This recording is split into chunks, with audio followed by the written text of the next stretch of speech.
जय माता दी। राधे राधे। जय श्री कृष्णा। प्रिय भक्तों, आप सभी भक्तों का आपके अपने YouTube चैनल अंश भक्ति पर हार्दिक स्वागत है। भक्तों, आज 26 मार्च दिन बुधवार चैत्र मास कृष्ण पक्ष की द्वादशी तिथि है। यह तिथि 27 मार्च की सुबह 1:42 तक रहेगी। उसके बाद त्रयोदशी तिथि प्रारंभ हो जाएगी। यदि आज आप कोई शुभ कार्य करना चाहते हैं तो राहुकाल का समय जरूर नोट कर ले। इस समय कोई भी शुभ कार्य ना करें। आज राहुकाल दोपहर 12:27 से 1:59 तक रहेगा।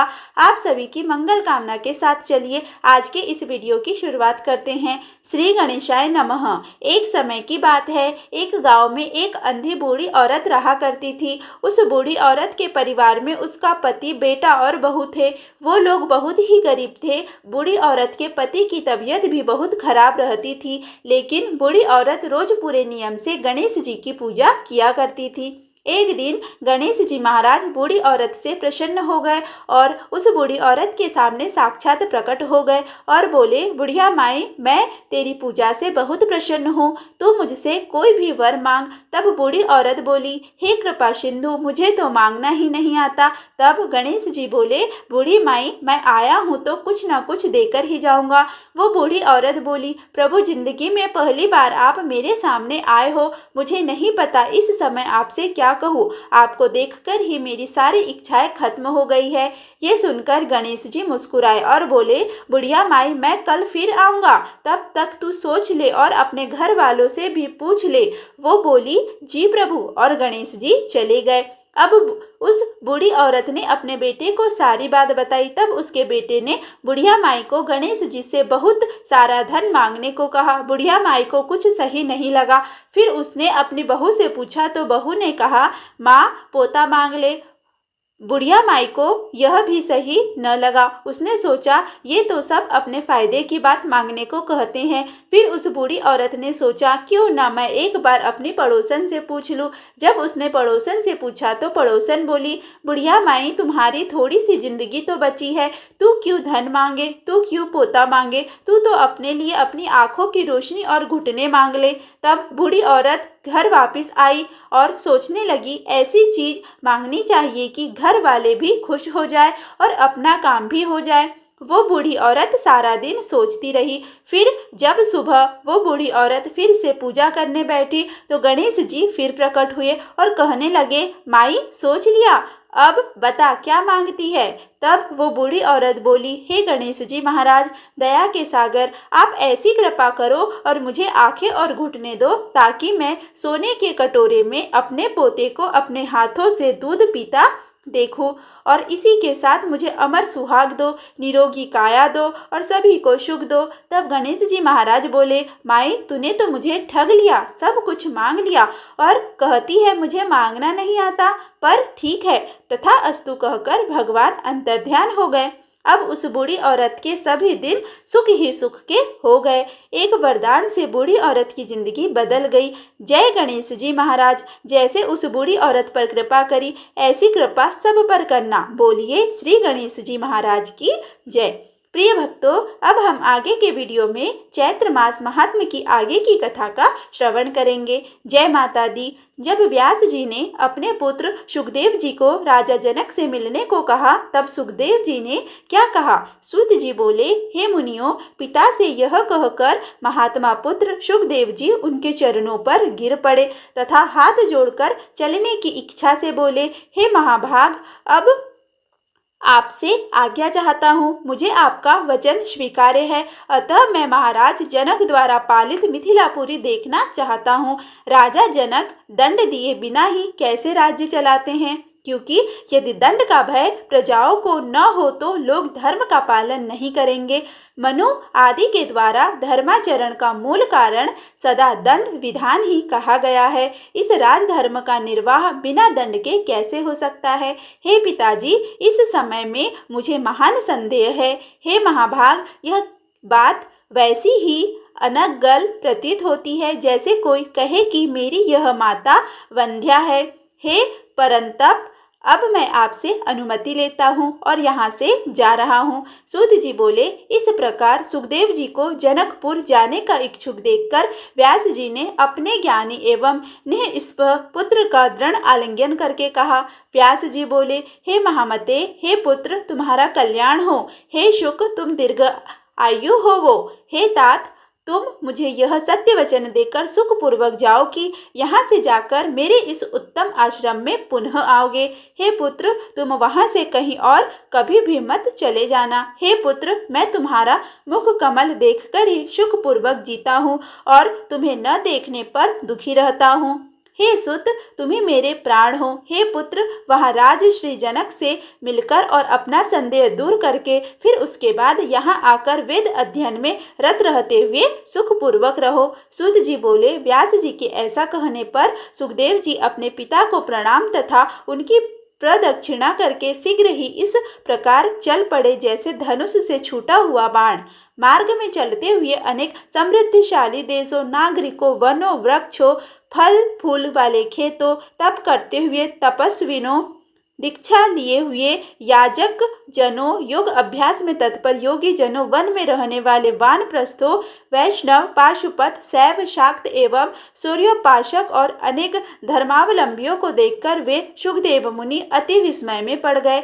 इस प्रकार वे महामती सुखदेव जी लगभग 2 वर्षों में मेरु पर्वत और 1 वर्ष में हिमालय को पार करके मिथिला देश में पहुँचे। जब वे मिथिला में प्रविष्ट हुए तब उन्होंने वहाँ की श्रेष्ठ ऐश्वर्य संपदा को देखा तथा वहाँ की सारी प्रजा को सुखी एवं सदाचार संपन्न देखा। वहाँ द्वारपाल ने उन्हें रोका और पूछा, तुम कौन हो और कहाँ से आए हो? तुम्हारा क्या कार्य है, बताओ। ऐसा पूछने पर भी सुखदेव जी मौन रहे, कुछ बोले नहीं। वे नगर द्वार से बाहर जाकर स्थाणु की तरह खड़े हो गए और थोड़ी देर में आश्चर्यचकित होकर हंसते हुए वहीं स्थित हो गए, पर किसी से कुछ बोले नहीं। द्वारपाल ने पूछा, हे ब्राह्मण, बोलिए, आप गूंगे तो नहीं हैं? आपका किस हेतु यहाँ आना हुआ है? मेरे विचार में तो कोई कहीं भी निष्प्रयोजन नहीं जाता। हे विप्र, इस नगर में राजा की आज्ञा पाकर ही कोई प्रवेश कर सकता है। अज्ञात कुल तथा शील वाले व्यक्ति का प्रवेश यहाँ कदापि नहीं होता। हे मानद, आप निश्चय ही तेजस्वी एवं वेदवेत्ता ब्राह्मण प्रतीत हो रहे हैं, इसलिए आप अपने कुल तथा प्रयोजन के विषय में मुझे बता दे और फिर अपने इच्छा अनुसार चले जाए। सुखदेव जी बोले, मैं जिस कार्य के लिए यहाँ आया था वह तुम्हारे कथन मात्र से ही पूरा हो गया। मैं विदेहनगर देखने आया था, परंतु यहाँ तो प्रवेश ही दुर्लभ है। मुझे अज्ञान की यह भूल थी जो 2 पर्वत को लोप कर महाराज जनक से मिलने की इच्छा से घूमते हुए यहाँ चला आया। मैं तो स्वयं अपने पिता द्वारा ही ठगा गया हूँ, इसमें किसी अन्य को ही क्या दोष दिया जाए? अथवा हे महाभाग, यह मेरे दुर्भाग्य ही का दोष है जिसके कारण इस भूमि पर मुझे इतना चक्कर काटना पड़ा। इस संसार में लोगों का भ्रमण करने का उद्देश्य धनोपार्जन ही है, किंतु मुझे उसकी कोई इच्छा नहीं है। मैं तो केवल भ्रमवश ही यहाँ आ गया हूँ। अशारहित पुरुष को ही सर्वदा सुख प्राप्त होता है यदि वह मोह में न पड़े, किंतु हे महाभाग, मैं तो निराश होकर भी न जाने क्यों इस मोह सागर में निमग्न हो रहा हूँ। कहाँ सुमेरु पर्वत और कहाँ यह मिथिलापुरी, पैदल ही चलकर मैं यहाँ आया हूँ। इस परिश्रम का फल मुझे क्या मिला? प्रारब्ध ने ही मुझे ठगा है। प्रारब्ध का भोग अवश्य ही भोगना पड़ता है, चाहे वह शुभ हो या अशुभ। उद्योग भी तो सदा उसी देव के अधीन ही रहता है, वह जैसा चाहे वैसा कराता है। यहाँ न कोई तीर्थ है न ज्ञान प्राप्ति होनी है जिसके लिए यह मेरा परिश्रम हुआ। मैं तो महाराज जनक का विदेह नाम सुनकर उत्सुकता से यहाँ आया था, किंतु उनके नगर में तो प्रवेश करना भी निषिद्ध है। इतना कहकर सुखदेव जी चुप हो गए और मौन होकर खड़े रहे। द्वारपाल को लगा कि ये कोई ज्ञानी श्रेष्ठ ब्राह्मण है। तब उसने वहां खड़े मुनि से शांतिपूर्वक निवेदन किया, हे द्विज श्रेष्ठ, आपका जहां कार्य हो वहां यथेष्ट चले जाइए। हे ब्राह्मण, मैंने जो आपको रोका था वह मेरा अपराध हुआ, उसके लिए आप क्षमा करें, क्योंकि हे महाभाग, मुक्त जनों का तो क्षमा ही बल है। सुखदेव जी बोले, हे द्वारपाल, इसमें तुम्हारा क्या दोष है? तुम तो सर्वदा पराधीन हो। सेवकों को तो स्वामी की आज्ञा का यथोचित पालन करना ही होता है। तुमने मुझे जो रोका है इसमें राजा का भी कोई दोष नहीं है, क्योंकि बुद्धिमानों को चोर और शत्रुओं का सम्यक ज्ञान रखना चाहिए। यह सर्वदा मेरा ही दोष है जो मैं यहाँ आ गया। बिना बुलाए दूसरे के घर जाना लघुता का कारण होता है। द्वारपाल ने कहा, हे विप्र, सुख क्या है, दुख क्या है, कल्याण चाहने वाले पुरुष का क्या कर्तव्य है, शत्रु कौन है और मित्र कौन है, आप मुझे यह सब बताइए। सुखदेव जी बोले, सभी लोकों में सर्वत्र द्वैविध रहता है, इसलिए मनुष्य भी दो प्रकार के हैं, एक रागी और दूसरा विरागी। उन दोनों के मन भी दो प्रकार के होते हैं। उनमें भी विरागी तीन प्रकार के होते हैं, ज्ञात, अज्ञात और मध्यम रागी भी दो प्रकार के कहे गए हैं। मूर्ख तथा चतुर, चातुर्य भी दो प्रकार का कहा गया है, शास्त्र जनित तथा बुद्धि जनित। इसी प्रकार लोक में बुद्धि भी युक्त और अयुक्त भेद से दो प्रकार की होती है।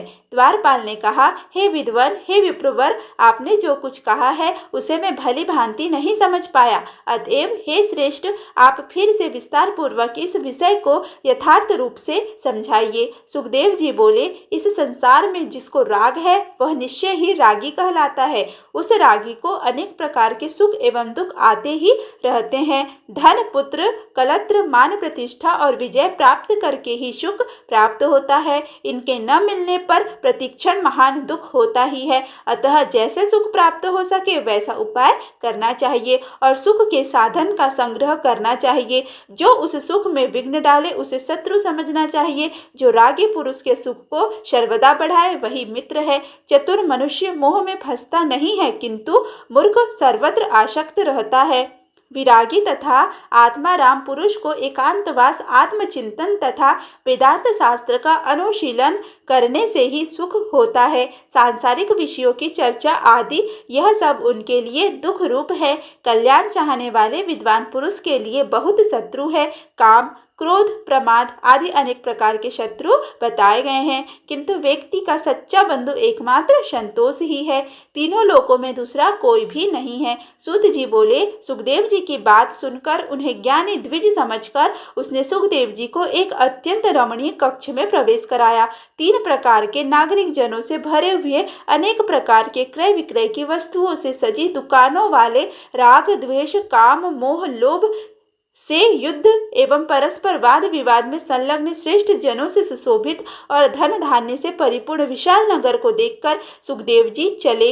इस तरह तीन प्रकार के लोगों को देखते हुए सुखदेव जी राजभवन की ओर बढ़े। इस प्रकार द्वितीय सूर्य के समान परम तेजस्वी सुखदेव जी द्वार पर पहुंचे। द्वारपाल ने उन्हें अंदर जाने से रोका, तब वे काष्ठ के समान वहीं द्वार पर खड़े हो गए और मोक्ष संबंधी विषय पर विचार करने लगे। धूप तथा छाया को समान समझने वाले महातपस्वी सुखदेव जी वहां एकांत में ध्यान करके इस प्रकार खड़े रहे मानो कोई अचल स्तंभ हो। थोड़ी देर बाद राजमंत्री ने हाथ जोड़े हुए स्वयं आकर उन्हें राजभवन के दूसरे कक्ष में प्रवेश कराया। वहां एक दिव्य रमणीय उपवन था, जिसमें विविध प्रकार के पुष्पों से लदे दिव्य वृक्ष सुशोभित हो रहे थे। उस वन को दिखाकर मंत्री ने उनका यथोचित आतिथ्य सत्कार किया। वहां राजा की सेवा करने वाली अनेक वीरांगनाएं थी। वे नित्य गान में कुशल और काम शास्त्र में निपुण थी। सुखदेव जी की सेवा के लिए उन्हें आदेश देकर राजमंत्री उस भवन से निकल गए और सुखदेव जी वहीं स्थित रहे। उन वीरांगनाओं ने परम भक्ति के साथ उनकी पूजा की और देश काल अनुसार उपलब्ध अनेक प्रकार के भोजन से उन्हें संतुष्ट किया। तत्पश्चात अंतःपुर निवासिनी कामिनी स्त्रियों ने उन्हें अंतःपुर का वन दिखाया, जो अत्यंत रमणीय था। वे युवा, रूपवान, कांतिमान, मृदुभाषी एवं मनोरम थे। दूसरे कामदेव के समान उन सुखदेव जी को देखकर वे सभी मुग्ध हो गई। मुनि को जितेंद्रिय जानकर वे सब उनकी परिचर्चा करने लगी। अरणि नंदन शुद्धात्मा सुखदेव जी ने उन्हें माता के समान समझा। वे आत्मा राम तथा क्रोध को जीतने वाले सुखदेव जी न हर्षित होते थे और न दुखी। उनकी चेष्टाओं को देखकर भी वे शांत चित्त होकर स्थित रहे। तब उन स्त्रियों ने उनके लिए सुरम्य, कोमल तथा बहुमूल्य आस्तरण और नानाविध उपकरणों से सुसज्जित सैया बिछाई। सुखदेव जी हाथ पाव धोकर हाथ में कुश लेकर सावधान हो सायंकालीन संध्या उपासना संपन्न करके भगवान के ध्यान में लग गए। इस प्रकार एक प्रहर तक ध्यान अवस्था में रहकर वे शयन करने लगे। 2 पहर शयन करके पुनः सुखदेव जी उठ गए। रात्रि के 4थे पहर में वे ध्यान में स्थित रहे। तदंतर स्नान करके प्रातःकालीन क्रियाएं संपन्न करके पुनः समाधिग्रस्त हो गए। सूत जी बोले, सुखदेव जी को आया हुआ सुनकर पवित्र आत्मा राजा जनक अपने पुरोहित को आगे करके मंत्रिया सहित उन गुरुपुत्र के पास गए। महाराज जनक ने उन्हें बड़े आदर से आसन देकर विधिवत सत्कार करने के पश्चात एक दूध देने वाली गौ प्रदान करके उनसे कुशल पूछा। सुखदेव जी ने भी राजा की पूजा को यथाविधि स्वीकार किया और अपना कुशल बताकर राजा से भी कुशल मंगल पूछा। इस प्रकार कुशल प्रश्न करके सुखदायी आसन में बैठे हुए शांत चित्त वाले व्यासपुत्र सुखदेव जी ने महार जनक से पूछा, हे महाभाग, मेरे यहाँ आप निष्पक्ष का आगमन किस कारण हुआ? हे मुनिश्रेष्ठ, उस प्रयोजन को बताए। सुखदेव जी बोले, महाराज, मेरे पिता व्यास जी ने मुझसे कहा था कि विवाह कर लो, क्योंकि सब आश्रमों में गृहस्थ आश्रम ही श्रेष्ठ है। गुरु रूप पिता की आज्ञा को बंधन कारक मानकर मैंने उसे स्वीकार नहीं किया। उन्होंने समझाया कि गृहस्थ आश्रम बंधन नहीं है, फिर भी मैंने उसे स्वीकार नहीं किया। इस प्रकार मुझे संशय युक्त चित्त वाला समझकर मुनि श्रेष्ठ व्यास ने तथ्य युक्त वचन कहा, तुम मिथिलापुरी चले जाओ, खेद न करो, वहाँ राजा श्री जनक रहते हैं। वे याज्ञिक एवं जीवन मुक्त राजा है, संसार में विदेह नाम से विख्यात है। वे वहाँ निष्कंटक राज्य करते हैं। हे पुत्र, महाराज जनक राज्य करते हुए माया के जाल में नहीं बंधते, तब हे परम तप, तुम वनवासी होते हुए भी क्यों भयभीत हो रहे हो? उन नृपश्रेष्ठ विदेह को देखो और अपने मन में उठते हुए मोह का त्याग करो। हे महाभाग, विवाह करो, अन्यथा जाकर उन राजा से ही पूछो, वे राजा तुम्हारे मन में उत्पन्न संदेह का समाधान कर देंगे। तत्पश्चात हे पुत्र, उनकी बात सुनकर तुम शीघ्र मेरे पास चले आना। हे महाराज, मैं उन्हीं के आदेश से आपकी पुरी में आया हूँ। हे राजेंद्र, हे अनग, मैं मोक्ष का अभिलाषी हूँ, अतः जो कार्य मेरे लिए उचित हो वह बताइए। हे राजेंद्र, तप, तीर्थ, व्रत, यज्ञ, स्वाध्याय, तीर्थ सेवन और ज्ञान, इनमें से जो मोक्ष का साक्षात साधन हो वह मुझे बताइए। जनक जी बोले, मोक्ष मार्गावलंबी विप्र को जो करना चाहिए उसे सुनिए। उपनयन संस्कार के बाद सर्वप्रथम वेद शास्त्र का अध्ययन करने हेतु गुरु के सानिध्य में रहना चाहिए। वहाँ वेद वेदांत का अध्ययन करके दीक्षांत गुरु दक्षिणा देकर वापस लौटे मुनि को विवाह करके पत्नी के साथ गृहस्थी में रहना चाहिए। गृहस्थ आश्रम में रहते हुए न्यायोपार्जित धन का अर्जन करे, सर्वदा संतुष्ट रहे और किसी से कोई आशा न रखे। पापों से मुक्त होकर अग्निहोत्र आदि कर्म करते हुए सत्य वचन बोले और मन वचन कर्म से सदा पवित्र रहे। पुत्र पौत्र हो जाने पर समय अनुसार वानप्रस्थ आश्रम में रहे तथा तपस्या द्वारा काम, क्रोध, लोभ, मद, मोह और मात्सर्य, इन 6 शत्रुओं पर विजय प्राप्त करके अपनी स्त्री रक्षा का भार पुत्र को सौंप देने के पश्चात वह धर्मात्मा सब अग्नियों का अपने में न्यायपूर्वक आधान कर ले और सांसारिक विषयों के भोग से शांति मिल जाने के बाद हृदय में विशुद्ध वैराग्य उत्पन्न होने पर चौथे आश्रम का आश्रय ले। विरक्त को ही संन्यास लेने का अधिकार है, अन्य किसी को नहीं। यह वेद वाक्य सर्वदा सत्य है, असत्य नहीं, ऐसा मेरा मानना है। हे सुखदेव जी, वेदों में कुल 48 संस्कार कहे गए हैं, उनमें गृहस्थ के लिए 40 संस्कार महात्माओं ने बताए हैं। मुक्षुक के लिए शम, दम आदि 8 संस्कार कहे गए हैं। एक आश्रम से ही क्रमशः दूसरे आश्रम में जाना चाहिए, ऐसा शिष्ट जनों का आदेश है। सुखदेव जी बोले, चित्त में वैराग्य और ज्ञान विज्ञान उत्पन्न हो जाने पर अवश्य ही गृहस्थ आदि आश्रमों में रहना चाहिए अथवा वनों में। जनक जी बोले, हे मानद, इंद्रियां बड़ी बलवान होती है, वे वश में नहीं रहती। हे अपरिपक्व बुद्धि वाले मनुष्य के मन में नाना प्रकार के विकार उत्पन्न कर देती है। यदि मनुष्य के मन में भोजन की, शयन की, सुख की और पुत्र की इच्छा बनी रहे तो वह सन्यासी होकर भी इन विकारों के उपस्थित होने पर क्या कर पाएगा? वासनाओं का जाल बड़ा ही कठिन होता है, वह शीघ्र नहीं मिटता। इसलिए उसकी शांति के लिए मनुष्य को क्रम से उसका त्याग करना चाहिए। ऊंचे स्थान पर सोने वाला मनुष्य ही नीचे गिरता है, नीचे सोने वाला कभी नहीं गिरता। यदि संन्यास ग्रहण कर लेने पर भ्रष्ट हो जाए तो पुनः वह कोई दूसरा मार्ग नहीं प्राप्त कर सकता। जिस प्रकार चींटी वृक्ष की जड़ से चढ़कर शाखा पर चढ़ जाती है और वहां से फिर धीरे धीरे सुखपूर्वक पैरों से चलकर फल तक पहुंच जाती है, विघ्न शंका के भय से कोई पक्षी तीव्र गति से आसमान में उड़ता है और परिणामतः थक जाता है, किंतु चींटी सुखपूर्वक विश्राम ले लेकर अपने अभिष्ट स्थान पर पहुंच जाती है। मन अत्यंत प्रबल है, यह अजितेंद्रिय पुरुष के द्वारा सर्वदा अजेय है, इसीलिए आश्रमों के अनुक्रम से ही इसे क्रमशः जीतने का प्रयत्न करना चाहिए। गृहस्थ आश्रम में रहते हुए भी जो शांत बुद्धिमान एवं आत्मज्ञानी होता है वह न तो प्रसन्न होता है और न खेद करता है, वह हानि लाभ में समान भाव रखता है। जो पुरुष शास्त्र प्रतिपादित कर्म करता हुआ सभी प्रकार की चिंताओं से मुक्त रहता हुआ आत्मचिंतन से संतुष्ट रहता है वह निसंदेह मुक्त हो जाता है। हे अनाम, देखिए, मैं राजकार्य करता हुआ भी जीवन मुक्त हूँ। मैं अपने इच्छानुसार सब काम करता हूँ, किंतु मुझे शोक या हर्ष कुछ भी नहीं होता। जिस प्रकार मैं अनेक भोगों को भोगता हुआ तथा अनेक कार्यों को करता हुआ भी अनासक्त हूँ, उसी प्रकार हे अनग, आप भी मुक्त हो जाइए। ऐसा कहा भी जाता है कि जो यह दृश्य जगत दिखाई देता है उसके द्वारा अदृश्य आत्मा कैसे बंधन में आ सकता है। पृथ्वी, जल, अग्नि, वायु एवं आकाश, ये पंच महाभूत और गंध, रस, रूप, स्पर्श एवं शब्द, ये उनके गुण दृश्य कहलाते हैं। आत्मा अनुमान गम्य है और कभी भी प्रत्यक्ष नहीं होता। ऐसी स्थिति में हे ब्राह्मण, वह निरंजन एवं निर्विकार आत्मा भला बंधन में कैसे पड़ सकता है। हे द्विज, मन ही महान सुख दुख का कारण है, इसी के निर्मल होने पर सब कुछ निर्मल हो जाता है। सभी तीर्थों में घूमते हुए वहां बार बार स्नान करके भी यदि मन निर्मल नहीं हुआ तो वह सब व्यर्थ हो जाता है।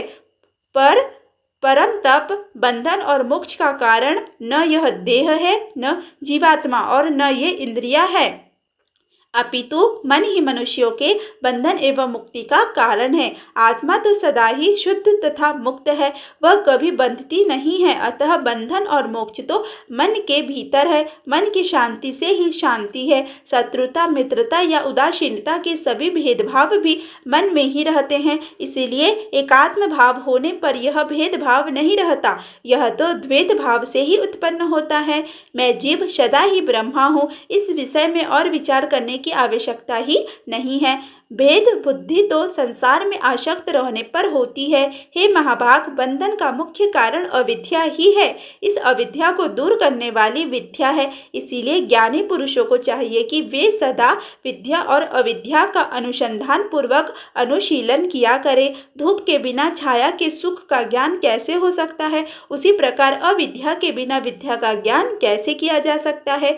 गुणों में गुण, पंचभूतों में पंचभूत तथा इंद्रियों के विषय में इंद्रिया स्वयं रमण करती है, इसीलिए आत्मा का क्या दोष है। हे पवित्र आत्मन, सबकी सुरक्षा के लिए वेदों में सब प्रकार से मर्यादा की व्यवस्था की गई है। यदि ऐसा न होता तो नास्तिकों की भांति सब धर्मों का नाश हो जाता। धर्म के नष्ट हो जाने पर सब कुछ नष्ट हो जाएगा और सब वर्णों की आचार परंपरा का उल्लंघन हो जाएगा। इसीलिए वेदोपदिष्ट मार्ग पर चलने वालों का कल्याण होगा। सुखदेव जी बोले, हे राजन, आपने जो बात कही उसे सुनकर मेरा संदेह बना हुआ है, वह किसी प्रकार से दूर नहीं होता। हे भूपते, वेद धर्मों में हिंसा का बाहुल्य है। उस हिंसा में अनेक प्रकार के अधर्म होते हैं। ऐसे दशा में वेदोक्त धर्म मुक्तिप्रद कैसे हो सकता है। हे राजन, सोम रस पान, पशु हिंसा और मांस भक्षण तो स्पष्ट ही अनाचार है। पशुहीनता श्रोत्रापण यज्ञ में तो प्रत्यक्ष रूप से सुराग्रहण का वर्णन किया गया है। इसी प्रकार घृत क्रीड़ा एवं अन्य प्रकार के व्रत बताए गए हैं। सुना जाता है कि प्राचीन काल में शशबिंदु नाम के एक श्रेष्ठ राजा थे। वे बड़े धर्मात्मा, यज्ञ परायण, उदार एवं सत्यवादी थे। वे धर्म रूपी सेतु के रक्षक तथा कुमार्गगामी जनों के नियंता थे। उन्होंने पुष्कल दक्षिणा वाले अनेक यज्ञ संपादित किए थे। उन यज्ञों में पशुओं मेघों के चर्म से विंध्य पर्वत के समान ऊंचा पर्वत सा बन गया। मेघों के जल बरसाने से चर्मवती नाम की शुभ नदी बह चली। वे राजा भी दिवंगत हो गए, किंतु उनकी कीर्ति भूमंडल पर अचल हो गई। जब इस प्रकार के धर्मों का वर्णन वेदों में है, तब हे राजन, मेरी श्रद्धा बुद्धि उनमें नहीं है। स्त्री के साथ भोग में पुरुष सुख प्राप्त करता है और उसके न मिलने पर वह बहुत दुखी होता है, तो ऐसी दशा में भला वह जीवन मुक्त कैसे हो सकेगा। जनक जी बोले, यज्ञों में जो हिंसा दिखाई देती है वह वास्तव में अहिंसा ही कही गई है, क्योंकि जो हिंसा उपाधि योग से होती है वही हिंसा कहलाती है, अन्यथा नहीं, ऐसा शास्त्रों का निर्णय है। जिस प्रकार गीली लकड़ी के संयोग से अग्नि से धुआं निकलता है, उसके अभाव में उस अग्नि में धुआं नहीं दिखाई देता, उसी प्रकार हे मुनिवर, वेदोक्त हिंसा को भी आप अहिंसा ही समझिए। रोगी जनों द्वारा की गई हिंसा ही हिंसा है, किंतु अनासक्त जनों के लिए वह हिंसा नहीं कही गई है। जो कर्म राग रहित तथा अहंकार रहित होकर किया जाता है, उस कर्म को वैदिक विधान मनीषी जन न किए हुए के समान ही कहते हैं। हे द्विज श्रेष्ठ, रागी गृहस्थों के द्वारा यज्ञ में जो हिंसा होती है वही हिंसा है। हे महाभाग, जो कर्म राग रहित और अहंकार शून्य होकर किया जाता है वह जितात्मा मुमुक्षुक जनों के लिए अहिंसा ही है। प्रिय भक्तों, आज का अध्याय यहीं पर समाप्त हुआ। यदि आप लोगों को आज का यह वीडियो अच्छा लगा हो तो प्लीज़ वीडियो को लाइक करें, वीडियो को ज़्यादा से ज़्यादा शेयर करें तथा चैनल पर पहली बार आए हैं तो चैनल को सब्सक्राइब करना बिल्कुल भी ना भूलें। धन्यवाद।